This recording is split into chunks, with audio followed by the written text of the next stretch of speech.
Lenhart coming at you live from San Diego. Just want to say happy Monday. Hope everyone's having a phenomenal day. Monday's one of the best days. You can absolutely crush the week. And every once in a while, I have something really, really special for you. And today is one of those days. Like, I'm super pumped to be interviewing and bringing on this person I'm about to bring on. His name's Justin Peterson. And every once in a while, you find someone that is not only has a life, from a family standpoint, from a financial standpoint, but also just an overall good human. It's very rare to find someone that can encompass all of those traits. And this dude, Justin Peterson, is like the definition of all of it. I mean, not only is one of my good friends, not only is such good people, but he's just the type of person that is just someone that you're drawn to, and there's so much wisdom and things that you can learn from him. So, yo! What's up, man? Yo, how are you, man? How's everything going?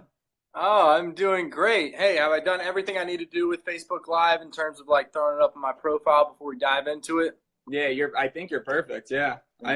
Cool deal. Yeah, I think we're good. And the hair looks phenomenal. That was my next question. Yours too, well, guys, your flow is just on an epic, legendary level right now. I'm on this Fabio game right now. I had to do it. It's like there's some things in life that you have to do before you die, and one of them is grow your hair out. So it's might as well do it in San Diego, right? That's right, man. Living the Cali lifestyle. So, Justin, before I kind of jump into this, I want to kind of say a few things, you guys. For anyone that doesn't know Justin actually, we met each other in the last company we were with. He was always an incredible leader, always a good person. He actually, when he moved on to one of his next companies, he actually jump-started, just added this whole energy, vision, and growth to this business he's with and created something called the Millennial Movement, which absolutely sparked massive momentum, shout out, hell yeah, in his business, which caused him to have huge financial success. Like, absolutely. I don't want to drop a number, but there's 100K written up in there. But on top of it, Justin is just like a phenomenal, all-around motivator person. I mean, he gets tens of thousands of views on his videos. You have such an incredible angle of how you talk to people. You're super authentic. It's something that everyone can learn from you. And you really know how to build momentum. And that is something that everyone has troubles with. So recently married, father of a baby boy. You got the dream lifestyle going on. Killing it right now. Yes, sir. And I think I'm on like the complete opposite wavelength, right? But guys, Justin, kind of share a little bit about what's, give everyone a little bit about who you are that I haven't said a little bit yet, and we'll kind of jump in from there. Yeah, for sure. So I was thinking about how to introduce myself, and I think it's going to be a little opposite of how we normally would. I know that especially from the industry that you and I really got a lot of our mindset from. It's so important to edify somebody prior to, which you've done a great job. Props, appreciate it, mad respect. But to really answer who I am, I think that I am a culture hacker. I've done a couple different things professionally that are just different, man. I've always observed the masses and done the opposite. Whether I was aware of that or not, it was just kind of how I was raised. I went to an alternative education. I was in a Montessori school. So if anybody who's like an education major, anybody who's excited about like school, look up Maria Montessori. It's so different from traditional education. And I think a lot of that really shaped my mindset. But in order to like explain who I am, we got to kind of go through like what the heck a culture hacker even is. Sure. Yeah, dude. You know what I mean? Feeling it. Yeah. Dude. And whenever you reached out to me last week and you're like, bro, what could you just like talk for hours on? I can talk for hours on a lot of things. You and I both, right? And culture hacking was something that was like actually kind of new to me. Like I just heard the term maybe a month ago. And I was like, that sounds dope. I want to be a culture hacker. You know what I mean? Because like hacking's, it's cool. You know what I mean? If you're a hacker, that's like a cool thing. It's kind of mysterious. You know what I mean? Like on the DL, so to speak. And to hack culture is pretty badass. So I started to dive into this one guy. His name's Vishen Lakhiani. He founded Mind Valley Academy. For anybody who's like a personal development junkie, just YouTube Mind Valley Academy, because to spell Vishen Lakhiani, you'd probably be lost in YouTube cyberspace for a long time. But Mind Valley Academy, and he talks about a lot of different things that revolve around hacking culture. So I don't know if you want to chit chat for a little bit before we get into it or anything, but well, I mean, I think that with this, yeah, go ahead. I was going to say that with this conversation, like as I was expanding on my thoughts and everything, like you and I are going to get deep, man, because we can just go down a ton of different rabbit holes with this. It's like somebody told me that it needs to be like a series of lives, because we really could talk for freaking forever on it. So. For sure. Well, we'll try to brisk the surface of it for now, and then we'll give people like the take two in the future. What do you think, like, if you had to summarize, because it's going to be hard for you, because there's so much you could say, what would you consider it means to be a culture hacker? It's somebody who's aware. It's somebody who questions the status quo. So in one of the videos that I've been diving into, I've watched this one like three or four times now. This guy Vishen Lakhiani talks about the evolution of consciousness. Okay, so there's 4 steps, and he includes level 0. Level 0 is like caveman, like no communication, nothing. Level 1 is just the modern man. We communicate, we're sophisticated, but that's about it. Level 2 is where you become a culture hacker. Okay, and what that is, again, to summarize, is you don't take anything as immediate truth. You always question the why behind it. Like, where did this come about? Okay, and you start to become a truth seeker. Okay, and I was talking to somebody, give a shout out to Sharif from Raleigh. He said that a culture hacker is a truth seeker regardless of consequences. It's like, who cares what people think about you? I want to know the why behind all this. You know what I mean? It's like, whether it's controversial or not, whether it creates some social resistance, I don't care. I want to know what's actually going on so that I can find a way to be more effective and efficient inside of this particular category of culture. And then to keep going in the evolution of consciousness, once you become a culture hacker and you kind of have this awakening to, okay, there's way more to life than just following the herd, so to speak, all right? Then you start to really, really advance really quickly. The third of the 4 levels is you become limitless. It's like you hit this state of limitless where you're operating through a mission rather than a job and rather than goals. Whenever you're at this level 3 of like limitlessness, goals become almost like wimpy.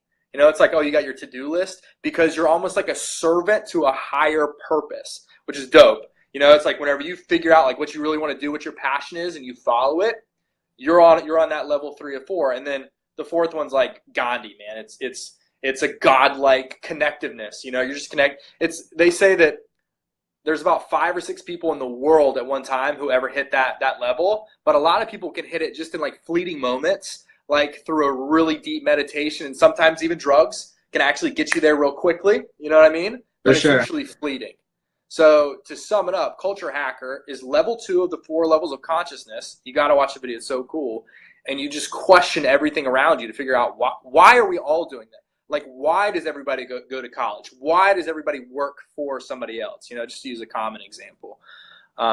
Interesting. So it's all about challenging the status quo in every single aspect. Exactly. That's when I think about that, I think about just like the whole concept of like following something way bigger than themselves.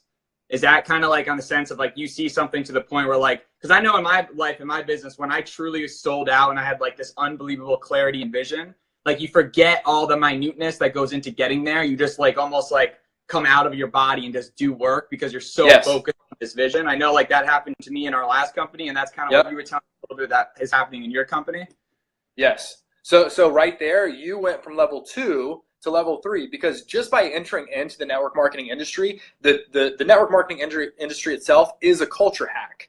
You know what I mean? We can talk about that quite a bit, but it's found a piece of culture that we can advance. For example, how we live our lives, the ability to actually have freedom from a time perspective and from a financial perspective, to actually enjoy what you do, to work with people who you like working with, when you want to work with them, where you want to work with them. I mean, we know this stuff. It's network marketing, when you do it the right way, is ultimate freedom and fulfillment. That's a culture hack, because the majority of people who are in level 1, who just kind of follow that herd mentality, what do? You know, and no disrespect for anybody who does this, because as long as you're happy, you're winning, no matter what it looks like. If you're happy, you're winning, in my opinion.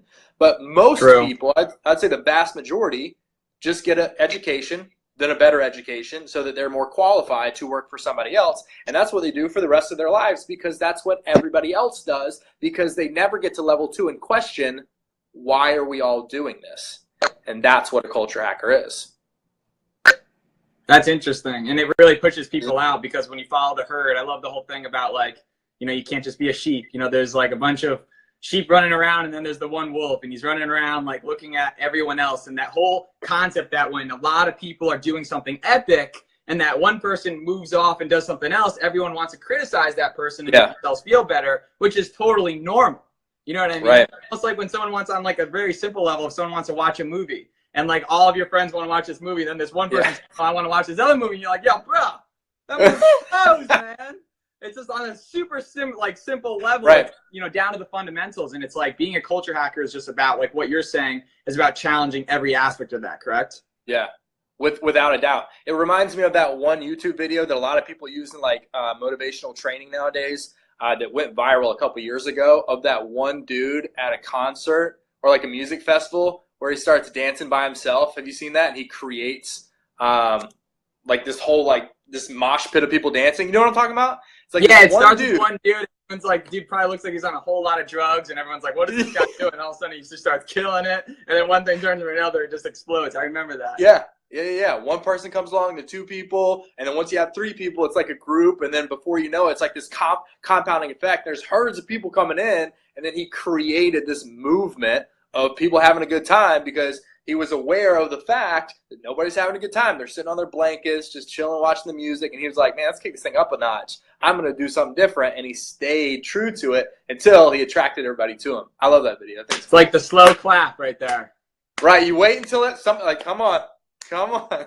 Yeah, that's awesome. I mean, that's how everything starts. Everything starts as an idea. One person leads the idea. Everyone criticizes that person, the idea, the Elon Musk effect. And then everything takes off and people follow along. And innovators are constantly innovating. How do you apply culture hacking to your particular business? Because I know that you were able to literally create ridiculous momentum inside of your business. And it's super impressive, which led to you and your whole team winning. And it's something that I think everyone can learn. How do you think you applied that to that kind of 5-month run, if you would? That's a great question. How do you apply culture hacking to what I've done? Let me answer what I did, and then we'll see if that comes to me. Because boom, sounds good. So lay the blueprint. So yeah, let's lay it out. Let's talk through the thoughts. So I was approached about the company that I work with now a year and a half ago, and what I saw a couple niches in the market. Okay, so some culture hacking without going into specifics about who I partner with. The guy who launched the Xbox, his next project is a mobile app, which is revolutionizing an industry, a lot like what Uber has done to the taxi industry. Same thing like Airbnb to hotels or Instagram to Kodak, so to speak, or even Amazon to like all of retail. Okay, he found a niche in the market and was able to simplify it, disrupt it. And so I saw that this company, I mean, truthfully, again, as I'm talking this out, was hacking an entire industry that's been around for hundreds and hundreds and hundreds of years. And so recognizing that, and then applying what I already know about business, about,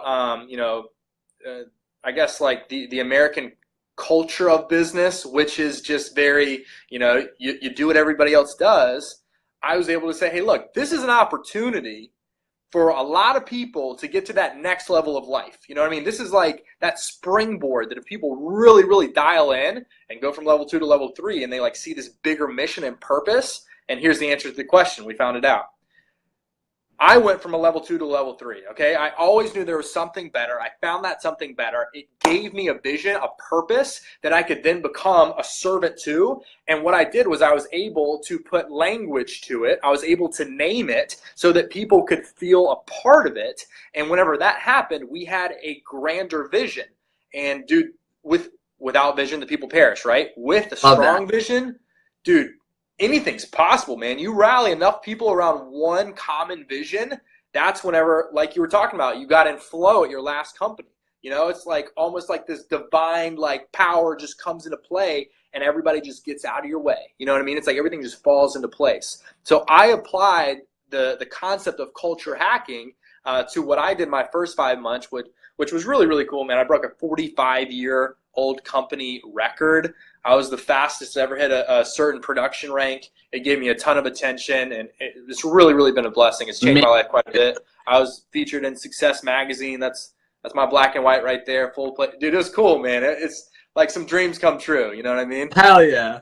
Yeah. That's amazing. It's cool because when you say, like, when you explained it like that, I was thinking about the whole concept of, so I was telling you I work with a startup called TrueFace AI, and we're basically, there's a term in Silicon Valley they use called disrupting, right? You're disrupting an industry. Yeah.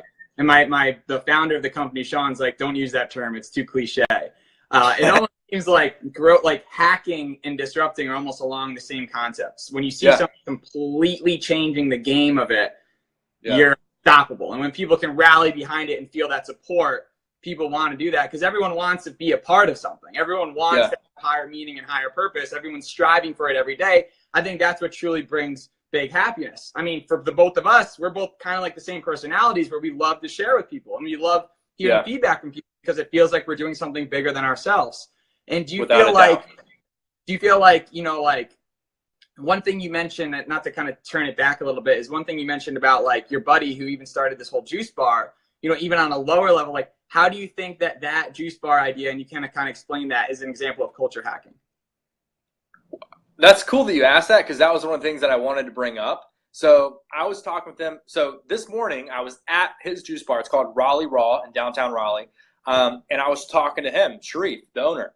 And he's really cool. We just immediately clicked because he's very, very like-minded, incredibly intuitive, very, very personally developed. And he himself is absolutely a culture hacker, like to the T, man. He's a professional at it. Doesn't even know it because the concept is just so new, right? But he was explaining as we were talking about it, because I had my journal out. I was like, yo, Sharif, sit down for a second. I need your mind. What do you think about the concept of culture hacking? And as he started to talk out his thoughts, he explained how his background was bartending for years. That was how he made his living. That was how he connected with everybody. And he enjoyed the social environment of a traditional bar. But the conversations you have at a bar whenever you're consuming cocktails and beer, very, very different from whenever you're drinking cold pressed juice. You know what I mean? And so he saw a couple things. In the juice. Touche. And so he saw a couple things. You know, what's the word? Like the popularity of the health trend that's coming about with juicing and stuff.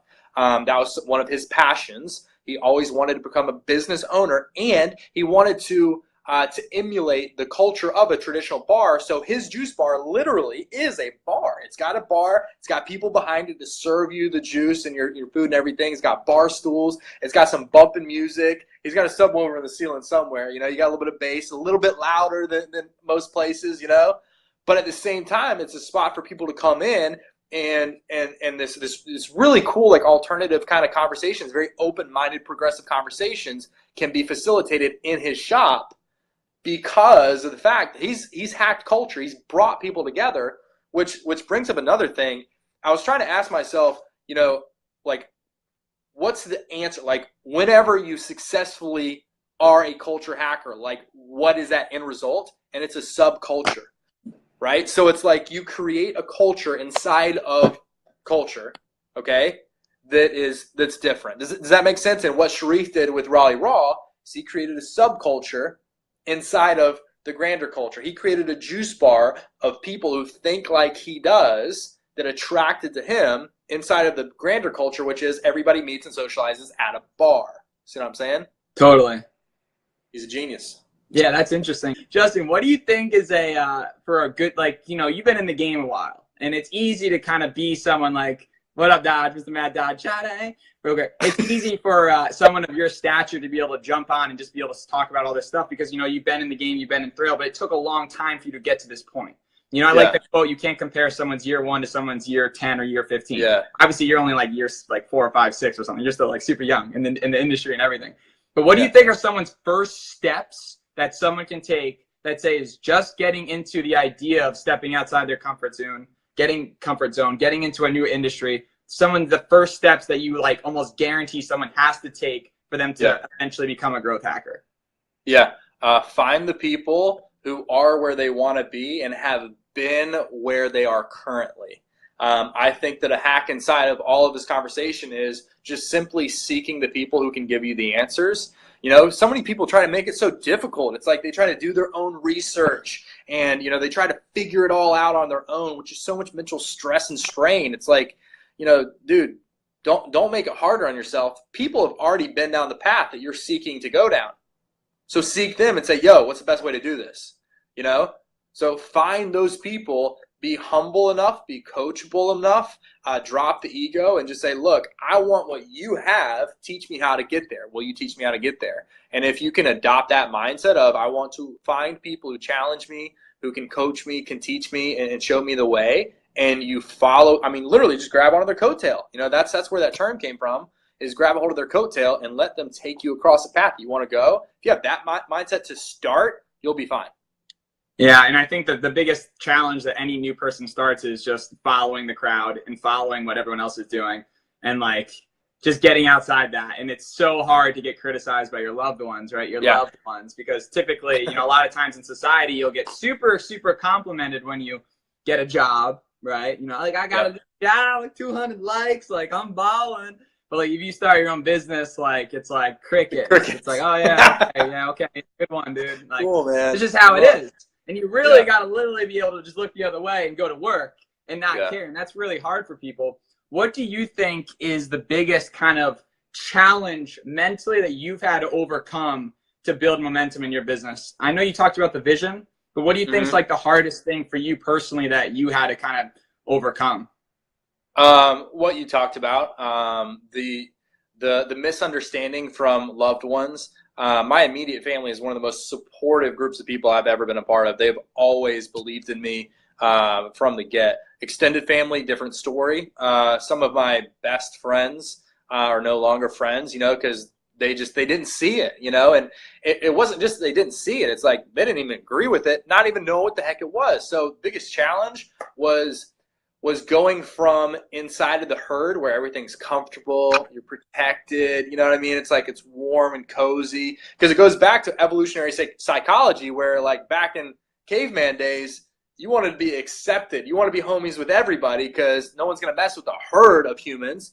But if it's just a solo guy in the middle of the field, you're getting eaten by a saber-toothed tiger, you know? So to actually go through the process of leaving the, you know, that herd mentality and going solo at first, it brings back freaking evolutionary emotions of, oh my God, I'm going to be eaten by a saber-toothed tiger, which of course is not true. That's why they say fear is the acronym of false evidence appearing real. It's just made up here. But at the same time, you still have those same emotions because it's like all my homies who felt the same way I did, we were on the same path, now we're no longer. But if you understand the end result, like the end goal and the mission behind all of it, then it doesn't matter. You know, it's like it hurts at first, but whenever you realize that those are inevitables of success, you got to go through pain. You got to go through failure. You got to go through obstacles. You got to go through, you know, your best friend saying that you're crazy, you lost your mind, it's never going to work. You're going to come crying, begging your way back. Once you understand that's just inevitables, it's like stubbing your toe. You know, it's like a mosquito bite. It hurts, but you just get over it and you keep moving forward. Always. You know? I mean, that's like definitely the biggest key that getting into entrepreneurship taught me personally.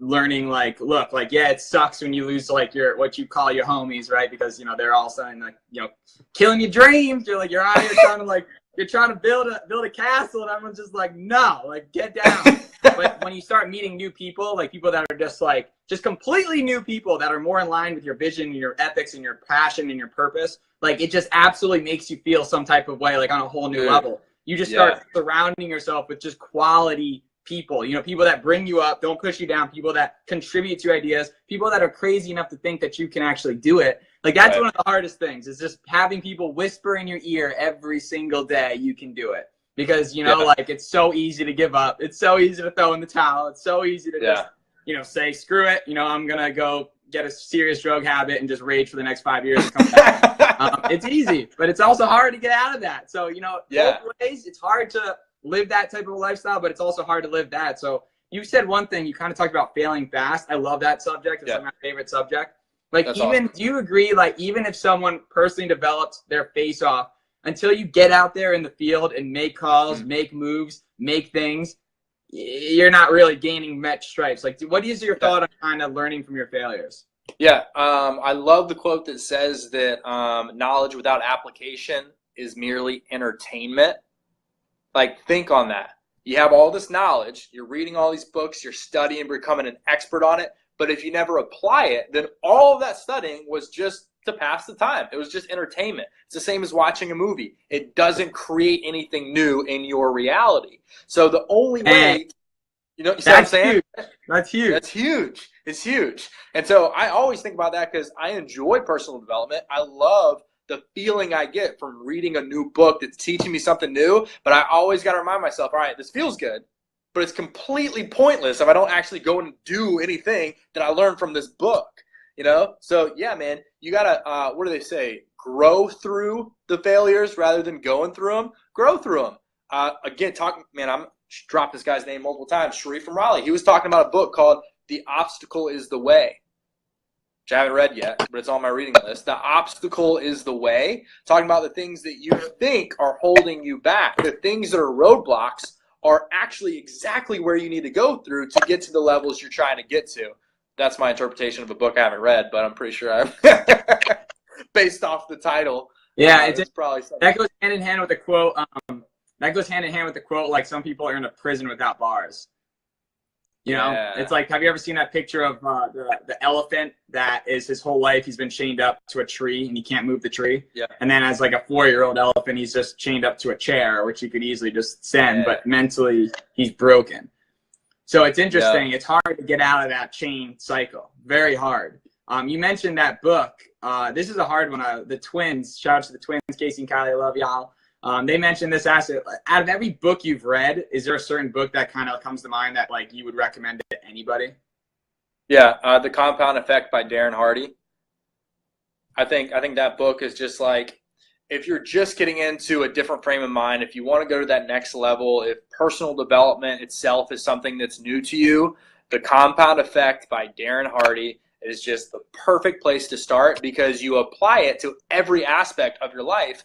Very simply broken down, it's just that the small, seemingly insignificant daily actions add up to these enormous results. Just like somebody who has a ripped six-pack whenever they're 50 years old, it's not that they went to the gym for 1 month straight. No, they went 30 minutes a day for the last 30, 40 years of their life. You know what I mean? It's these small things. It's like drinking water instead of soda every once in a while. Like, it doesn't do anything immediately, but the compound effect of it, unbelievable results. Dang. Yeah, compound interest. There's a book that I read called Master the Money Game with Tony Robbins. Boom. Tony Robbins. He interviews all like the he interviews all like the biggest billionaires in the world and kind of makes it very readable to people. So anyone that hasn't read that book, like, phenomenal. It convinced me to open up a Roth IRA. He just talks about the baby steps every single day. If you do something over and over and over, like, that's the Warren Buffett effect. If you can truly stay focused on the little things, every aspect into growing your business, you become a star. The biggest problem people make in business is they get super jacked up. Like, they'll come out of a convention, or they'll come out of a team meeting, or they'll come out of a sales training, and they feel unstoppable. They're surrounded by people. Like, they almost think, how isn't everyone doing this? Because they're just like injected with passion and belief. But the hard part is maintaining that a week or two later. So you see that growth curve of like, woo! And if the professionals in our industry are able to just keep themselves on a higher level and stay in that mindset, so to them, it's easy. They don't feel like they're working hard. And when they're killing it, people looking at them like, what are your secrets? What are you doing? But your mind is everything in that. Would you agree? Yeah. Les Brown talks about, and I'm going to botch the quote, but it's effectively just the successful person stays level-headed amidst the ups and downs of life. That's probably what he said. And I have that visual of like literally like level-headed, like literally my head is staying level as awesome things are happening in my life and as horrible things are happening. I'm just like this, man. And it's like you're almost numb to these extreme emotions, you know what I mean? Not that you don't celebrate whenever you're having something cool, not that you don't feel pain whenever something's bad, but it's like only to an extent. Like I just made a new vision board, and the center of my vision board is this glass of champagne with champagne being poured. Because the way I look at champagne is you should only drink champagne during a celebration. You know what I mean? You should only drink champagne during celebration to enjoy what you've done. Right? But in the meantime, it's just even keel, dude. Steady as she goes, because that's what wins the race. Yeah. That makes complete sense. I know one thing that always kind of got me out of my comfort zone to really kind of start broadcasting myself, putting myself out there, is the thought of just one person hitting me up saying this changed things is just the ultimate form of like, just makes me feel so freaking good. You know what I'm saying? There's actually, this is completely, coming back, but the value of doing live video and the value of sharing your voice is there's so much people out there like you. There's 6 billion people or whatever out there in the world. There's so many people out there. There's best friends out there that you haven't even met. And you're out there holding yourself in a shell, not putting yourself out there to enjoy those people. I mean, the most important thing in life is being happy. For me, happiness is hanging out with good friends. You know what I mean? Because, like, what's the point of making it to the top of the mountain if you ain't there with all your homies, drinking that champagne, in an infinity pool with the flamingo blow up, you know what I'm saying? Like, it's just all about being there with your people. In terms of growth hacking, what do you think, going back to the subject, I just want to talk more about growth hacking in general. Yeah. What do you think someone can do, or is there certain leaders that you would recommend people follow that are just like your favorite growth hackers in general? Yeah. Gary Vaynerchuk, Gary V. He's vulgar, man. He uses some crazy language, which at first totally turned me off, but he's a good dude. He really is a good dude. I love Les Brown personally, just his feeling whenever you watch him speak. He gets so into it. Darren Hardy, Jim Rohn. I mean, for you and I, man, I'm naming some of the obvious ones. Grant Cardone. If you like his style, that's super, super cool. But I think anybody who makes growth fun, that's who you need to follow. Because a growth hack is making the activities necessary to be successful and to grow something enjoyable rather than something that you dread. You know what I'm saying? Yeah. What trait do you think someone could possess that sets them up for the best chance of success? Resilience. The idea that no matter what, I'm going to get it done. I think it's Henry Ford that says, funny thing about a man that only accepts the best, he often gets it. Yeah. Love that. You know what I mean? Love that. And it's just the truth, man. If you're resilient and you know that no matter what, I'm going to do whatever it takes until I get my goal. Dude, like, shout out to Mike Humes. He talks about how it's impossible to stop a man or woman who will not quit. So freaking simple, but people don't get that. They're like, oh, I'm never going to quit until they run across a huge roadblock that knocks them down to the point where they've never been before. They're like, oh, well, I wasn't going to quit except this happened. No, it means never quit. No excuses, no circumstances whatsoever. No matter what, I'm going to do whatever it takes to get there. So resilience, man. I mean, would you agree? Yeah, I mean, it's almost like the day you quit is just the day you kind of stop living. Like, people ask, like, certain millionaires or billionaires that, like, why are they still working? Like, they have everything. But it's like, if they stop working, they die. I mean, I look at some, like, older people in general, like, when you hit your 80s, 90s, 100, they're mentally there. They're mentally putting themselves to work every single day. I mean, there's a guy at this rock gym my friend climbs at that I climb with. He's like 68 years old, and he's like a monkey up there just crushing it, straight Amazon rainforest in. And, like, I'm out here 25 in my prime of my life, and I'm struggling. It's like anyone that's consistent. When you set a goal, you always want to continue to overcome them because that's, like, the fun of life. You know what I mean? Yeah, it's the essence of life. The essence of life is growth. As soon as you stop growing, there's no just, like, pause button. There's no neutral. You're either growing or you're dying. So as soon as you stop growing, you're done. It's almost like playing a sport you love, right? Like, if you love basketball, say you played the best game of your life, you win maybe you like win the NBA championship. It's not like, okay, you won the NBA championship, all right, peace, I'm out. It's like, no, you're not going to stop playing basketball. You want to keep playing basketball. You've just absolutely crushed it and had some phenomenal success in your business. Yes. So it's like always just setting yourself up for the next point, the next goal is to always keeping that vision, always keeping up, moving up. And that's like the fun of life. That's the point of living. And that's what ultimately we can create a huge network of people doing. And guys, one thing that I personally love, for you guys tuning in, my name is Ian Lenhart. I love connecting my personal friends and people in my life that I care about with the other people in my life that I care about. That's really the ultimate reason I started doing these live broadcasts and taking people on. Because I know there's someone out there right now that could collab with Justin and it could absolutely blow up into something momentous. And I just hope to have a ticket to the after party. That's all I want. You know, that's the only thing I ask for. But you just never know who you're going to meet. And one thing I've also known is that good people introduce you to good people. So you got to keep them in your life and keep plugged in and going away. So on top of that, I mean, any last thoughts that you would have on growth hacking that you'd want to share with anyone?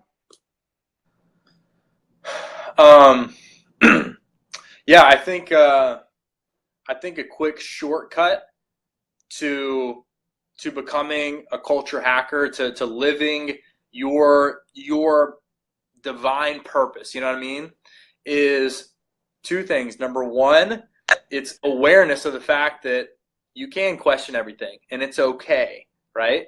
And number two, as soon as you really, really, really dig deep down into what your why is and you discover that mission, well, if you're mission driven, that jumps you up to level 3 of the 4 levels of consciousness. That's when everything just falls in place. You know, that's whenever you're in flow. That's whenever you're completely unstoppable and you're limitless. So if you're aware of the fact that it's okay to question things, you know, it's like watch those documentaries on Netflix, you know, that talk about like the food industry and like the crazy corruption in government. Like, you don't have to agree to any of them. Just be aware that it's okay to question and start to awaken yourself to a broader level of consciousness, number one. And number two, dig so deep into your why that you figure out what your purpose is. And if you act on your purpose rather than just a daily to-do list and what your goals are for the week, month or year, then you become limitless. And dude, just watch how cool your life gets, man. And I know you'd probably agree as we wrap up that our wish for everybody is just to find their true definition of authentic happiness, complete fulfillment. You know, hopefully that means they're healthy and they're wealthy and they're having an awesome time in life. And I think that those two things of awareness and knowing what your purpose is what gets you there. And ultimately, in my opinion, the ultimate scoreboard is happiness. So whether that means you're the garbage man, the janitor, you know what I mean? Somebody sitting behind a desk all day, as long as you're fired up about what you do, you win. You're Superman, game over. You feel me? You totally agree, right? Yeah, absolutely. Yeah. Dude, if you didn't throw one of those in there, I was just going to ask you to drop it. I mean, I haven't heard a yeah from you or a we out here the whole time.